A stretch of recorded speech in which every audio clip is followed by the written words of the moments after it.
Hey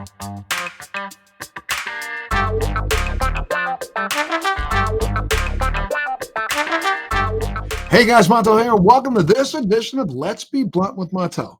My guests today are a couple who bonded over their passion for cannabis, and they own and operate Dispense Throne, LLC, a cannabis edible education wellness brand, as well as a patient delivery system. They are on a mission to open Baltimore's first fully Black-owned dispensary. Queen and King, thanks so much for being a part of Let's Be Blunt with Montel today. Thank you. Thank you for having us. Thank you. Absolutely. Queen, let's start with you by having you share a little bit about your background and, how you first became interested in medical cannabis. Well, I'm just like most people. I started recreationally, like as a teenager. I actually ended up having illnesses over the time of my adulthood, and in my late 20s, I was diagnosed with rheumatoid arthritis. Unfortunately, it's very systemic. So I started chemotherapy and used disease-modifying drugs, and that's how I started, really encountering the joys of cannabis and the relief it brought me. Because during that time, I had a lot of severe nausea.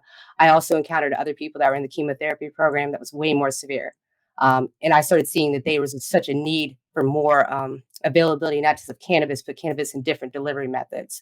So with that, I just started kind of focusing my work on trying to figure out different ways, not just to help other people, but also educate people so they can help other people. Because that's really what it's about. Just Like everybody your own personal journey, telling Yeah. people and sharing with people what you've used for yourself to get help. What's been some of the ways that cannabis has helped some of your symptoms?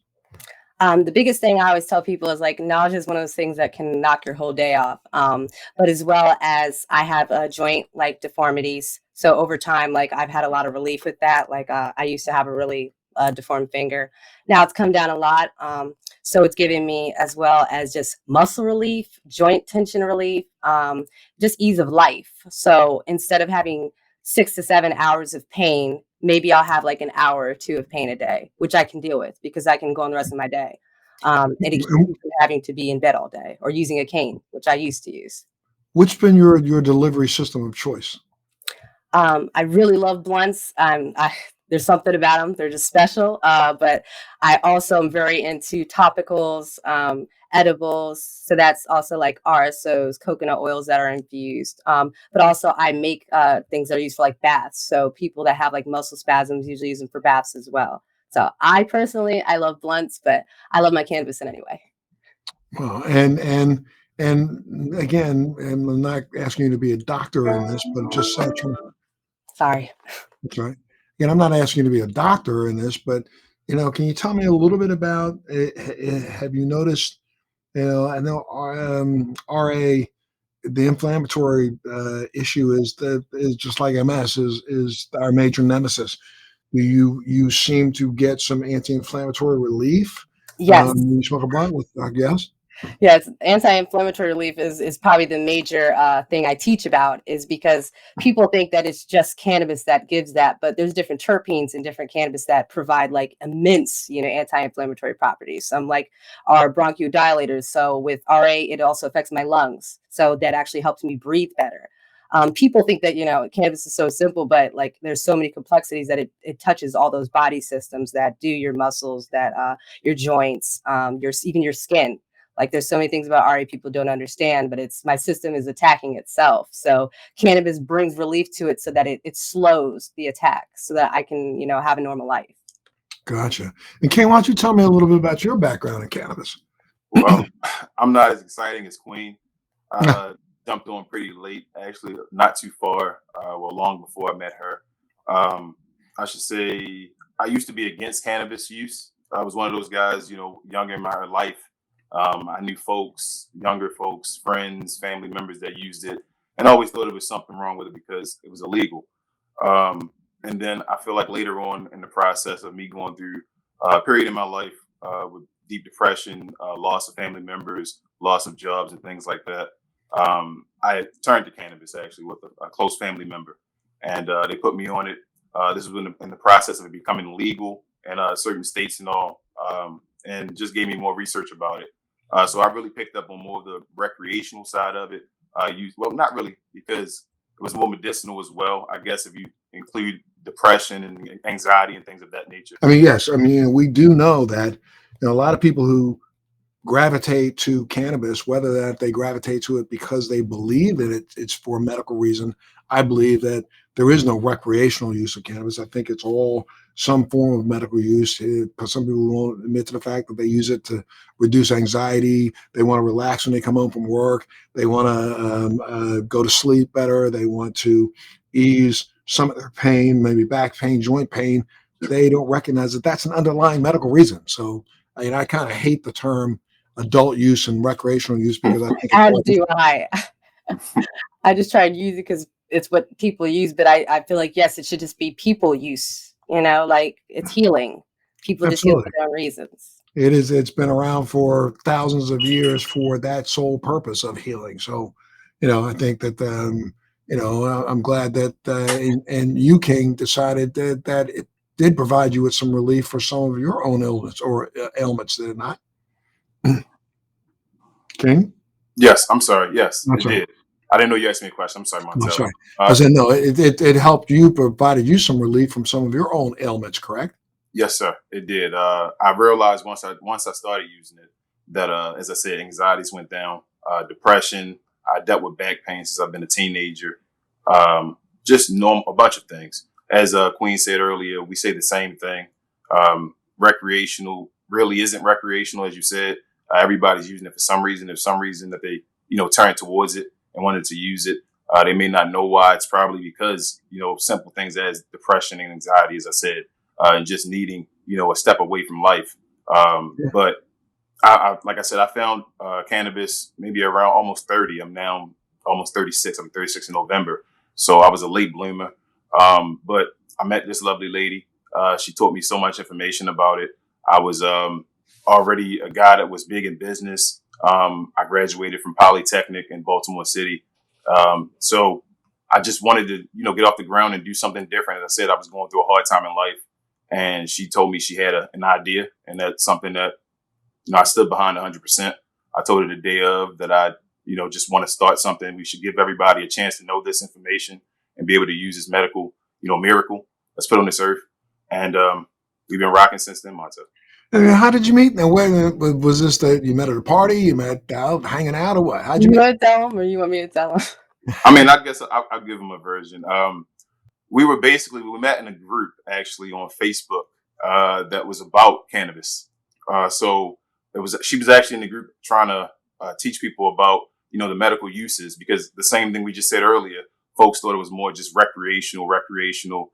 And she was in the group trying to teach people that there were actually medicinal reasons for using cannabis and that you could receive your card. And this is when dispensaries and all and that whole receiving your medical marijuana card and all was starting. So she was just telling folks, and folks were scared to take that step at the beginning.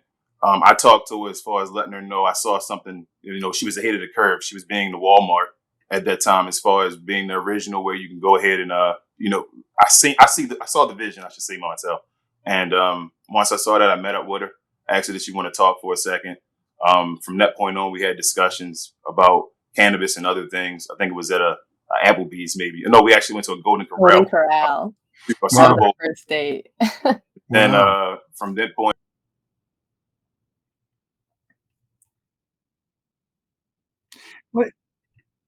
Well, let's talk a little bit about how difficult it is in Baltimore and in Maryland to, participate in that program that's there. I know that's since it started. It's, I did a lot of, I was down there when Martin O'Malley was the governor, and literally, spoke to him quite a bit about, for a couple of different occasions about moving initiatives forward to finally make cannabis available as a medical agent.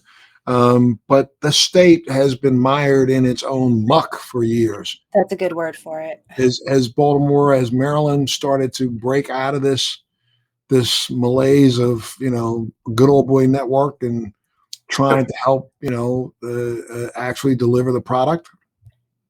Well, you want to answer? You want me to answer? I'll let you answer that one, Queen. That's all you. Well, the words you used were actually very perfectly descriptive of the program. I've been in and out of Baltimore testifying for you guys a couple of times. But go ahead.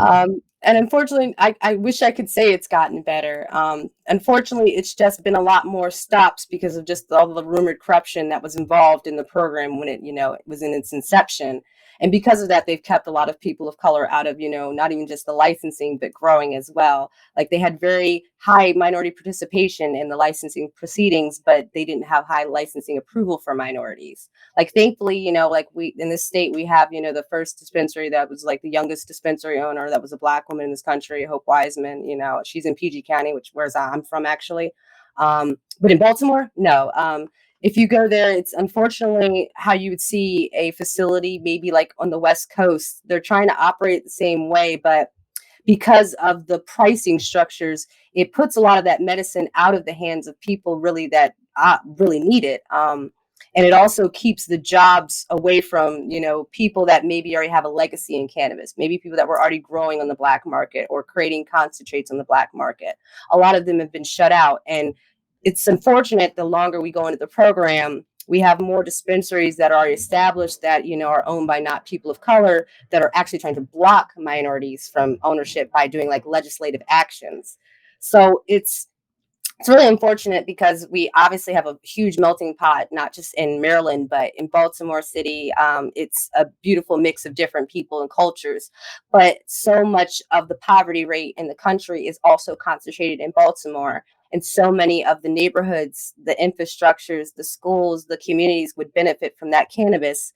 But most of the people that own these dispensaries are not from Maryland, or they have co-ownership maybe with someone that's in Maryland. So they're unfortunately don't have, sorry about that. Thought I unplugged that.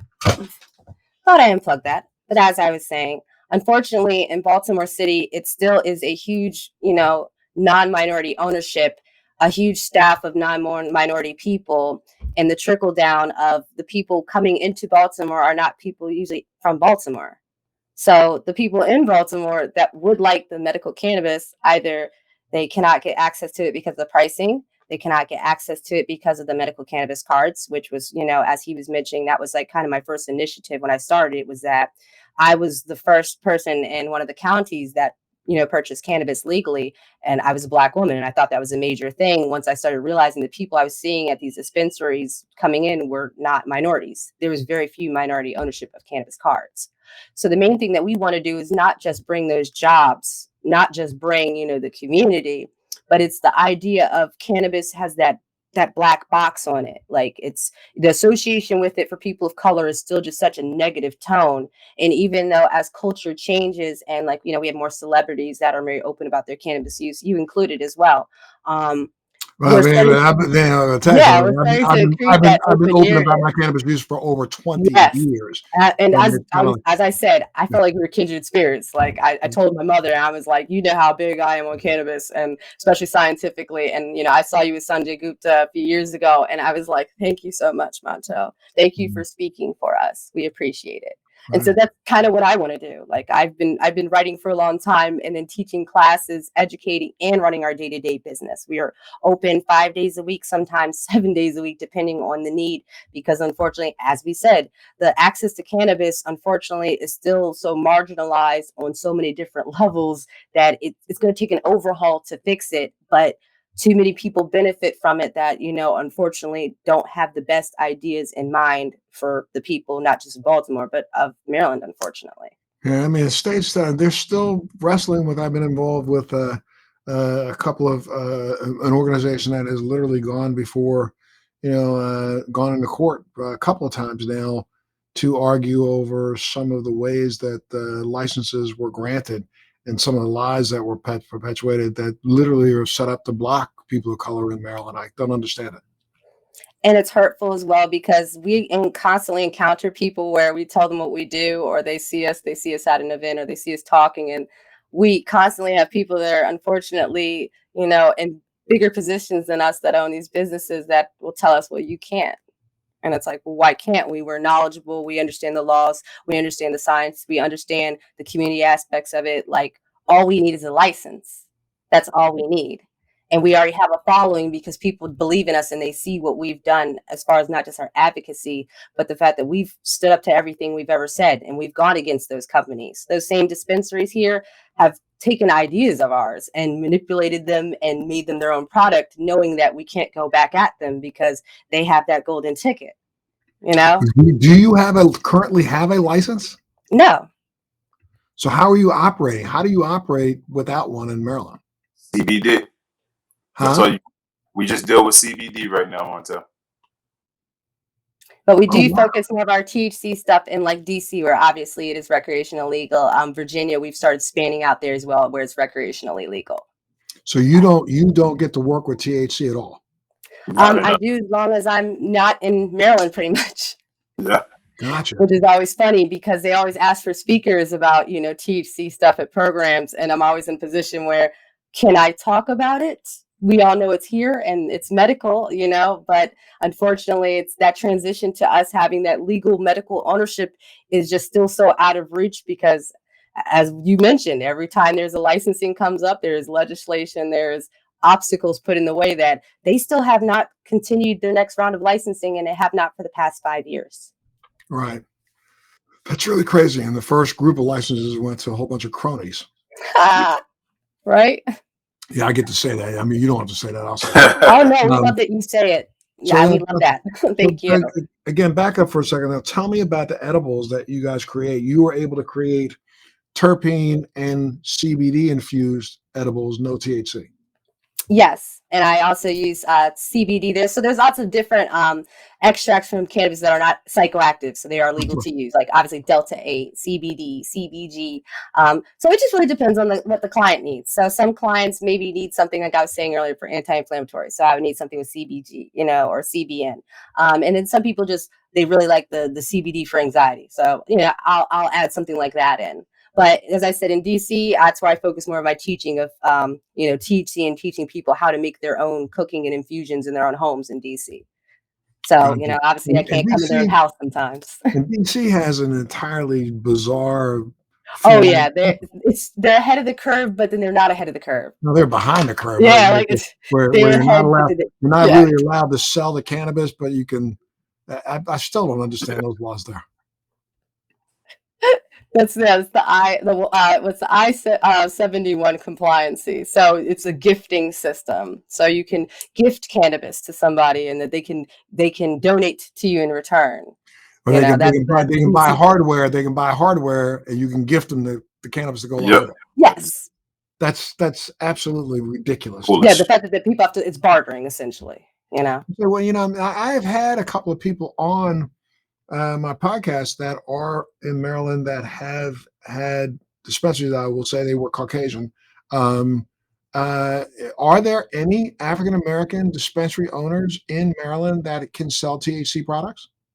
Yes, but there is. I'm going to say there is about probably 5 to 6 owners. So I'm going to say owners, but they still obviously they have investors. So they're usually a co-owner. Like the percentage for it to count as minority ownership, it has to be 50% owned by a minority. So a lot of them still don't count as minority owned because there's only like maybe 25% minority ownership staked into that dispensary. But as I said, Hope Wiseman is one. As I said, I think it's like 5 or 6. I may be behind, but unfortunately, Baltimore, no. So Baltimore, no. Well, that's absolutely ridiculous. Tell me a little bit about this Curio investment plan and how that path might be able to help minorities who are looking to get into the cannabis business. I mean, this is something that you guys wanted to start, right? Yes. Well, King, did you want to? You can go ahead. I told you she's the brains. I'm gonna jump in. So social equity, if some people may not know what that means, but essentially it's if we're all in an area and we all have the same means to get to something, then we all should be able to have a pathway to have something. So with cannabis social equity, the idea is that they want it so that minorities can have the same amount of ownership as non-minority owners. So what Curio was presenting was that they already have, I want to say maybe 5 dispensaries in Maryland, and 2 of them were originally owned by different dispensaries. So they bought their licenses. So that's the other thing too. So because of the delay of licenses, other dispensaries just buying the other cannabis licenses and then making a new location for themselves there. Sorry, I'm like too much hands. So what they're doing is that they want to present someone a dispensary, and it'll be under their ownership for the first year. And that essentially they're giving you all the startup money you need for a dispensary. So they're giving you the building, they're giving you the product, they're giving you the probably the staffing as well. I'm assuming since it's a corporate situation. and that you have to work for them for a certain amount of time, and then you will retain ownership. But one little snag there is that you cannot change it from being a that dispensary name, so it has to be Curio. And are you guys part of Curio itself or no? No, we're just reaching Yeah, out. we reached out to them once we saw that they had the investment plans. It's obviously like we already have a reputation within the state, and people know that this is something we've been trying to do for a long time. So like once they had written about it, I think they maybe wrote about it last May or something to that effect, and I jumped on it like, well, hey, we're here. Like people know we're here. We're the ones. Like, but for us, it's so important for that our ownership. So we want to retain the Dispense Throne name. We've maintained it for the past 4 years. We love it. We're associated with it. We feel like everyone is a king and a queen, not just us. So we want to bring that to people. So I feel like changing our name would be like tarnishing everything we've worked for. So that's my thing, is that I would love the help of having outside investors, but it's really the maintaining who we are as just not just a brand, but we have a mission. Like, we want to change Baltimore. We want to have dispensaries outside of Maryland. Like Maryland's just the beginning. That's just, this is our jumping off point. Right now, your jumping off point for Throne LLC is just a CBD only dispensary. Is that right? Yep. Yes, wellness is wellness education as well. So we teach classes, we have events and stuff like that. Yes. Okay. Okay. And you have one location right now, only one, and they're looking to expand out to more? Yes. So we want a brick and mortar store in Baltimore City. It's very important to him from being from Baltimore, and obviously because that's the staple of what we do. Our main service of area is Baltimore. Like, so we really just want Baltimore to be where we begin, so that whatever is created from that dispensary's income can actually help the areas around it. Okay, The whole idea is to see the change again, we're trying to make. you're kind of like starting something with one arm tied behind your back because you don't get the chance to sell THC. Yes. Yeah. And the fact that THC is my, buy cannabis from a black girl, like that's me. Like, so yeah, the main thing is that THC is the bread and butter. It's the true path to the legacy and generational wealth that a lot of minorities are not just owed, but just that we've decided that we want to do. Like we have, thankfully, our friends and family are extremely supportive of us. They have always been like, shout out to our families. Like they've always been very supportive of us and these pathways. So Now, it's just always been just, have you submitted an application to Curio to see if they will help back you? yes, We- I have. And what's been the response? I have not heard anything back. Even though you have an existing store that's already set up.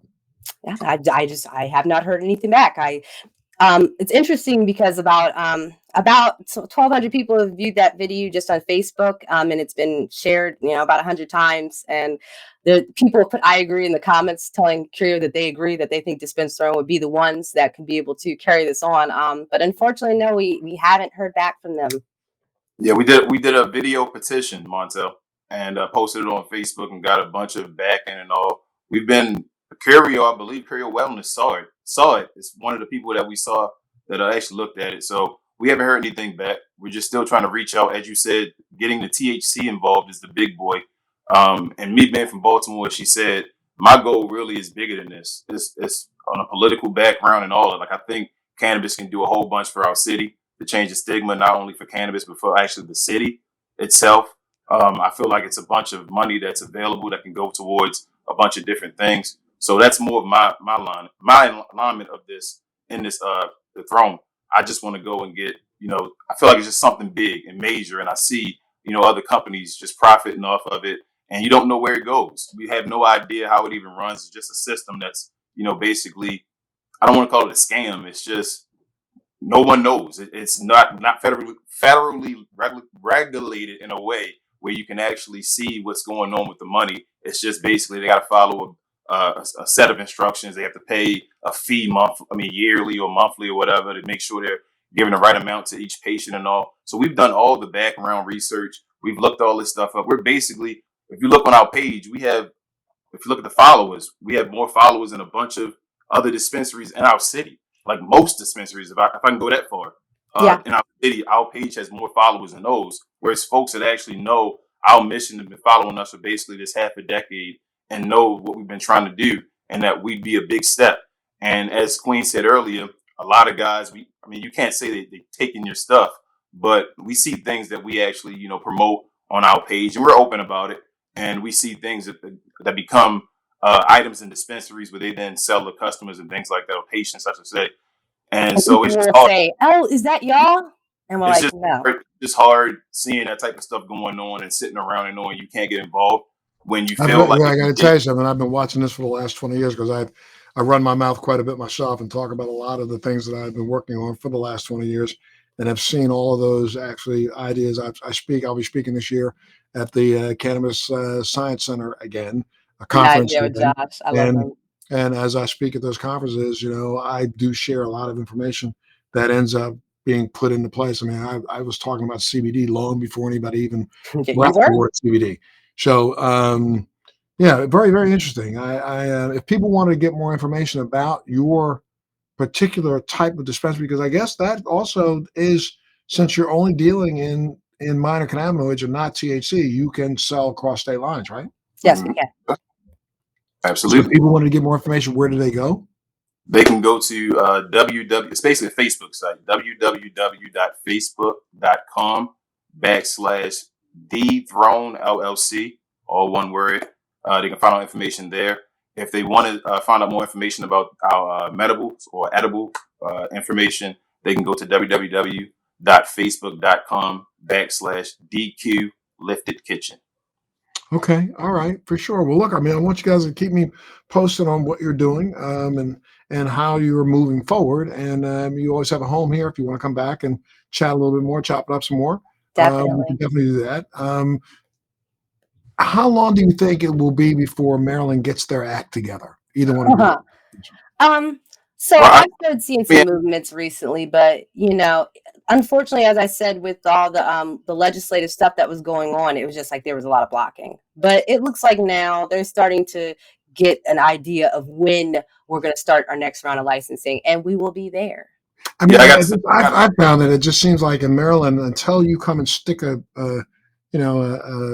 branch into, the bear's eye, they don't do anything.